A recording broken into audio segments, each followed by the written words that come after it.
कि मत समझना डराने से डर जाएंगे, अब के साथी हदों से गुजर जाएंगे। मौत के नाम का खौफ देता है क्यों, मौत के नाम का खौफ देता है क्यों, मौत जिस रोज आएगी मर जाएंगे। मत समझना डराने से डर जाएंगे। नमस्कार। मौत के नाम से डराते क्यों हो, मौत जब आएगा तो मर जाएंगे। ये नज्म जो कह रहे हैं वो उनका नाम है इमरान प्रतापगढ़ी, और ये हिंदी से इन्होंने एमए किया हुआ है इलाहाबाद यूनिवर्सिटी से।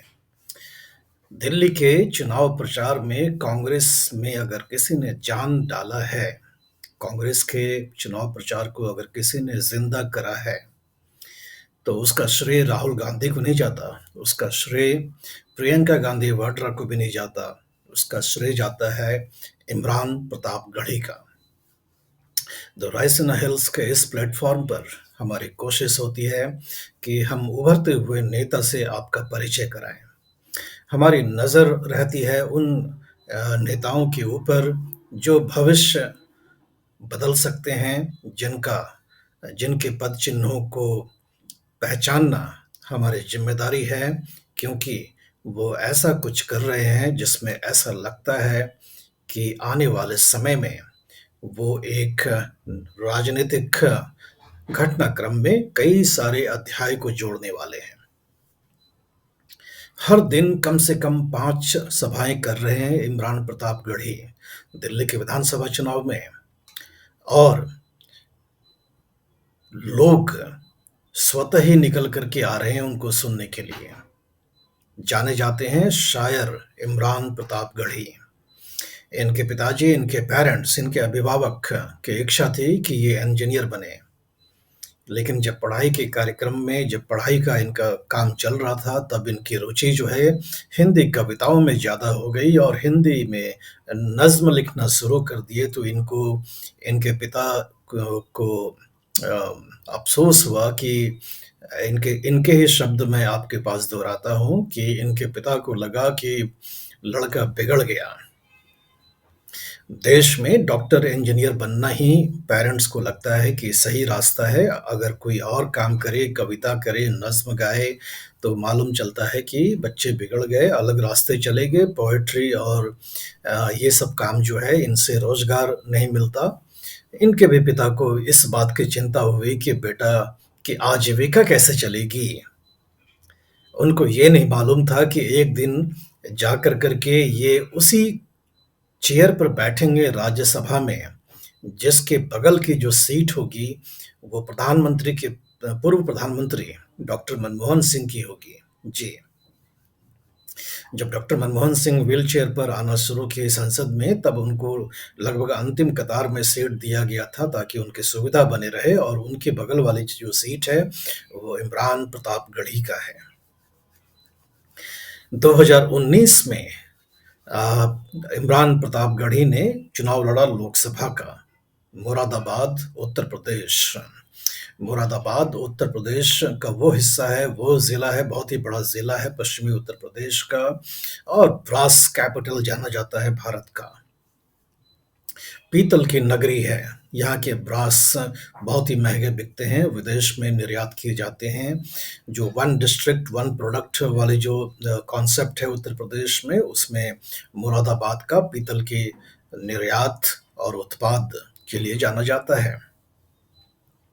इमरान प्रतापगढ़ी मशहूर हुए थे अपने हिंदी कविताओं के लिए, हिंदी नज्म के लिए।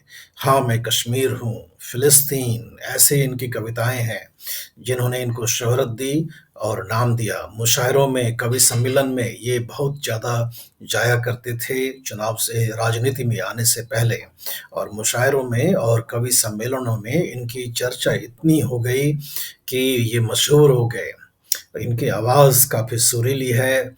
जो बाकी जो राजनीतिज्ञ हैं मुस्लिम समुदाय से, उनमें वो मिठास देखी नहीं जाती है, उनकी ऑरेटरी में वो उनमें कहीं न कहीं आक्रामकता देखी जाती है, जैसे कि असदुद्दीन ओवैसी हैं, जो कि काफ़ी तेज़ गति से बोलते हैं और बहुत ही आक्रामक रुख रहता है उनके भाषण में। लेकिन उनसे उलट इमरान प्रतापगढ़ी में एक कवि की भावना होती है, आवाज़ में भी कवि वाला जो है मिठास वो लेकर कर के आते हैं, कटाक्ष की जगह शायराना अंदाज़ रखते हैं और इस अदा से अपनी कविताओं का पाठ करते हैं, नज़्म सुनाते हैं, शायरी करते हैं कि युवाओं के बीच ही नहीं बल्कि सभी उम्र वर्ग के लोग स्वतः ही इनको सुनने चले आते हैं।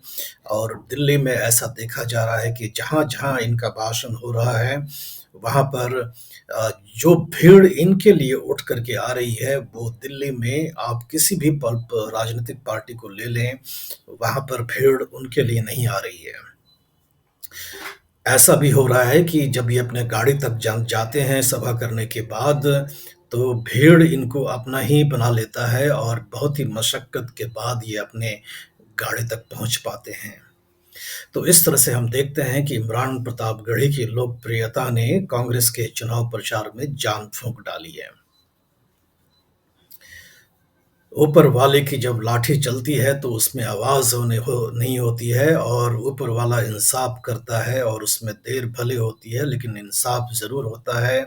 और डॉक्टर मनमोहन सिंह के जीवन काल में ही जिसने उनके ऊपर भ्रष्टाचार का आरोप लगाया, वो खुद ही भ्रष्टाचार के आरोप में घिर करके जेल चला गया। वही नहीं गया बल्कि उसके मंत्रिपरिषद के कई लोग जेल गए। ये हम नहीं कह रहे हैं, ये इमरान प्रतापगढ़ी ये अपना जो है लगभग हर जनसभा में ये कहते आ रहे हैं और आम आदमी पार्टी के बारे में जो माहौल इन्होंने तैयार किया है कांग्रेस की तरफ से वो अनूठा है। तीखा प्रहार करते हैं भारतीय जनता पार्टी के लिए। वैसे इमरान प्रतापगढ़ी का जो परिचय है, वो घोर विरोधी हैं भारतीय जनता पार्टी के, वो घोर विरोधी हैं प्रधानमंत्री नरेंद्र मोदी के। वो दिल्ली में हुए दंगे के काफ़ी ज़्यादा बड़े ये आलोचक हैं और उनका ये आरोप है कि जब दिल्ली में दंगा हो रहा था, तब आम आदमी पार्टी कहीं भी देखा नहीं गया था, लोगों के साथ खड़ा नहीं था। उनका ये भी आरोप है, कई सारे उदाहरण देते हैं कि जब दिल्ली जल रही थी तब आम आदमी पार्टी और अरविंद केजरीवाल कहीं भी दिखाई नहीं पड़ रहे थे और दिखाई अगर कोई पड़ा था तो कांग्रेस के नेता राहुल गांधी पड़े थे। तो हम इमरान प्रतापगढ़ी को एक उभरते हुए नेता के रूप में देख रहे हैं और ऐसा लगता है कि आने वाले समय में मानो कांग्रेस को आखिरकार एक ऐसा चेहरा मिल गया जो कि मुस्लिम समुदाय में एक नया हम कह सकते हैं तार जोड़ सकता है पार्टी के लिए। ऑल इंडिया कांग्रेस एआईसीसी जो है ऑल इंडिया कांग्रेस कमेटी, उसके माइनॉरिटी सेल के ये प्रेसिडेंट भी रह चुके हैं। इमरान प्रतापगढ़ी जो है एआईसीसी के प्रेसिडेंट भी रह चुके हैं। 2019 का मुरादाबाद का लोकसभा चुनाव हार जाने के बाद कांग्रेस ने इनकी प्रतिभा को पहचाना और उनकी प्रतिभा को पहचान कर करके इनको सीधा महाराष्ट्र से राज्यसभा ले आए। तो राज्यसभा के सांसद ये महाराष्ट्र से हैं, लेकिन ये प्रतापगढ़ उत्तर प्रदेश के रहने वाले हैं। प्रतापगढ़ जो बाहुबली नेताओं के लिए जाना जाता है राजनीतिक पृष्ठभूमि में उत्तर प्रदेश का, वहाँ से आते हैं इमरान प्रतापगढ़ी। लेकिन राज्यसभा के सांसद ये महाराष्ट्र से हैं और महाराष्ट्र में जो इस विधानसभा चुनाव में कांग्रेस की जो दशा हुई है कि महज 16 विधानसभा सीट ही जीते हैं, तो ऐसे में अगला जो इनका टर्म है राज्यसभा का महाराष्ट्र से मिलना बहुत ही मुश्किल है। तो कहीं न कहीं इनको लोकसभा चुनाव दोबारा लड़ना पड़ेगा, ऐसा भी स्पष्ट है। हम बात कर रहे हैं कि दिल्ली विधानसभा चुनाव में इमरान प्रतापगढ़ी ने क्या किया। ये वक्त जब ये चर्चा थी कि राहुल गांधी और कांग्रेस का शीर्ष का नेतृत्व दिल्ली के चुनाव में उतर नहीं रहा था, तब जो कांग्रेस के उम्मीदवार हैं 70 के 70 विधानसभा सीट पर कांग्रेस के उम्मीदवार खड़े हैं, उन्होंने आस नहीं छोड़ा और सबने इमरान प्रतापगढ़ी का साथ पकड़ा। उनकी डिमांड जो है चुनाव प्रचार करने के लिए बहुत ही ज़्यादा है और धुआँधार चुनाव प्रचार किया है। अगर हम जब 3 तारीख को यानी कल शाम जब चुनाव प्रचार खत्म हो जाएगा, तब हम गिनती कर पाएँगे कि कितनी सारी रैली ये कर चुके हैं। एवरेज अगर देखें तो प्रतिदिन ये 5 से 6 जनसभाओं को संबोधित कर रहे हैं, उससे भी ज़्यादा कर रहे हैं। तो ऐसे में हो सकता है कि ये सैकड़ा भी पार कर जाएँ दिल्ली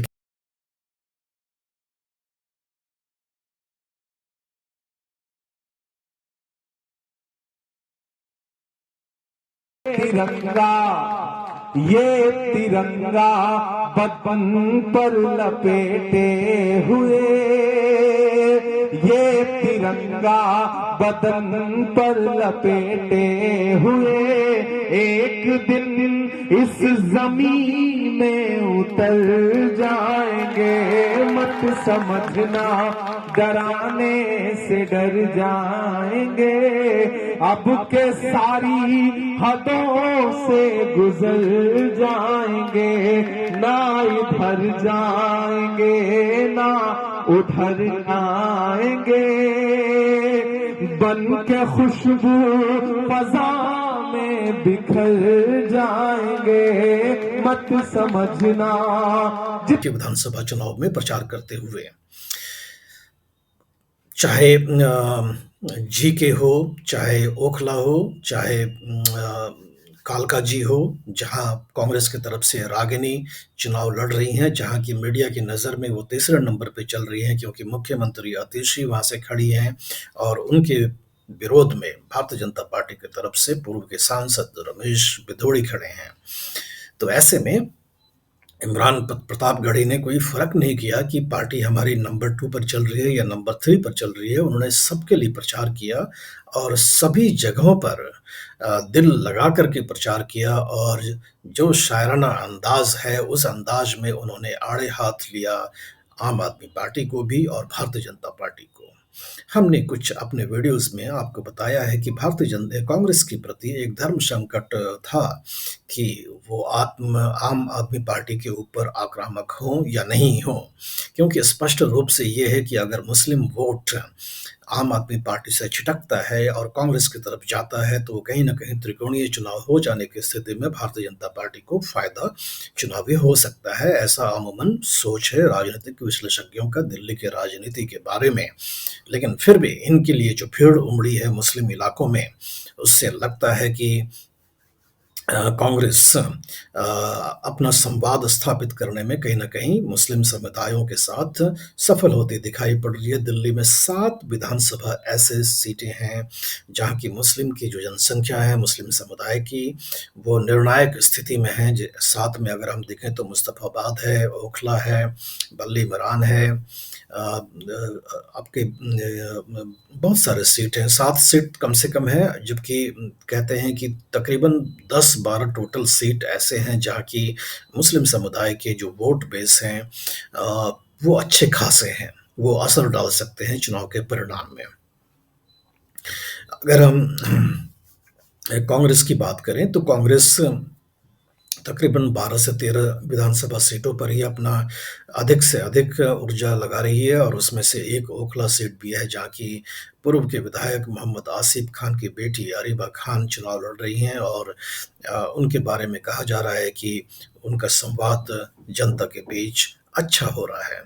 मुस्लिम समुदायों के साथ इमरान प्रतापगढ़ी याद दिला रहे हैं कि जब नॉर्थ ईस्ट का जब दंगा हुआ था, तब आम आदमी पार्टी का हिस्सेदारी प्रोटेस्ट में या लोगों की समस्याओं को सुनने में ना के बराबर था, ऐसा आरोप लगा रहे हैं। इमरान प्रतापगढ़ी इस बात का भी संवाद करते हैं कि जब आप प्रोटेस्ट पर बैठे हुए थे, तब आम आदमी पार्टी कहीं भी दिखाई नहीं पड़ रहा था। प्रोटेस्ट पे बैठे हुए थे मतलब शाहीन बाग में जब प्रोटेस्ट पर मुस्लिम समुदाय के लोग बैठे हुए थे, सीएए कानून के खिलाफ, सिटीजनशिप अमेंडमेंट नागरिकता कानून के खिलाफ जब वो बैठे हुए थे शाहीन बाग, कोविड के आने से पहले और कोविड का जब फैलाव काफ़ी हो गया तब जाकर के शाहीन बाग का प्रोटेस्ट खत्म हुआ था। तो इस तरह से इमरान प्रतापगढ़ी जो फॉल्ट लाइन है आम आदमी पार्टी की राजनीति में, उसको उजागर कर करके कांग्रेस का संवाद मुस्लिम समुदाय के बीच करते आ रहे हैं। अपने शायराना अंदाज में वो संवाद कर रहे हैं और इस तरह से हम देखते हैं कि दिल्ली की राजनीति में कांग्रेस की वापसी थोड़ी बहुत हो रही है और कहीं न कहीं कांग्रेस इस चुनाव को अगले चुनाव की तैयारी के रूप में देख रहा है और कांग्रेस इमरान प्रतापगढ़ी में अपना भविष्य देख रहा है कि मुस्लिम समुदाय में अपना रिश्ता एक बार फिर से जोड़ा जाए, क्योंकि मुस्लिम जो समुदाय है ये कांग्रेस का पहले जब कांग्रेस अपने स्वर्णिम काल में था तब मुस्लिम वोट बेस कांग्रेस का कोर वोट बेस हुआ करता था। कांग्रेस का कोर वोट बेस माने तो जब 1980 का दशक तक जब तक राजीव गांधी की प्रधानमंत्री कार्यभार था तब तक मुस्लिम, दलित और अपर कास्ट ये तीनों मिलकर के कोर वोट बेस बनते थे कांग्रेस के,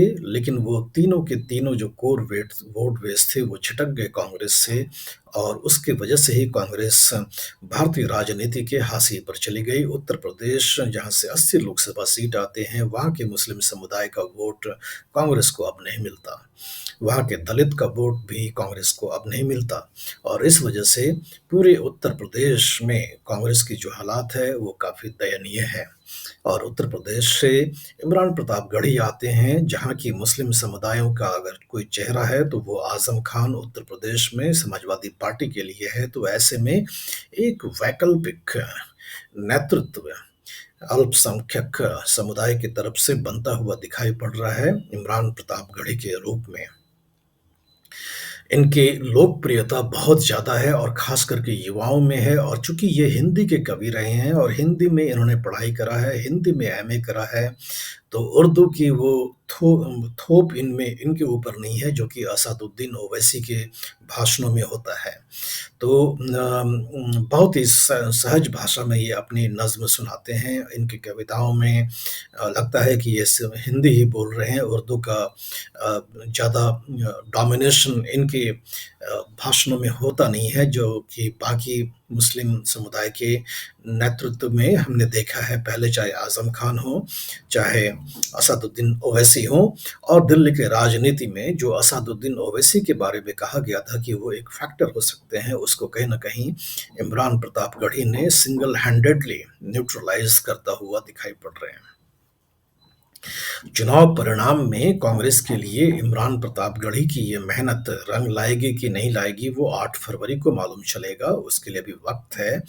लेकिन कांग्रेस को भी ये मालूम है कि इस चुनाव में वो ज़्यादा उम्मीदें कर नहीं रहे हैं, क्योंकि इस चुनाव से वो अगले चुनाव की तैयारी कर रहे हैं और उनके लिए ये अच्छा होगा कि आम आदमी पार्टी की जो इस ऊंचाई पर बैठी हुई है 70 में से 62 विधानसभा सीट 2020 में जीती थी, उसे नीचे उतारा जाए और कहीं न कहीं अगर आम आदमी पार्टी 35 से 40 के बीच सिमट जाती है तब कांग्रेस में आस जगेगी कि शायद आम आदमी पार्टी से अपना खोया हुआ ज़मीन छीनने का वक्त आ गया है और जब 2030 में विधानसभा चुनाव होगा दिल्ली में तब कांग्रेस अपनी दावेदारी दिल्ली के राजनीति में कर पाएगी।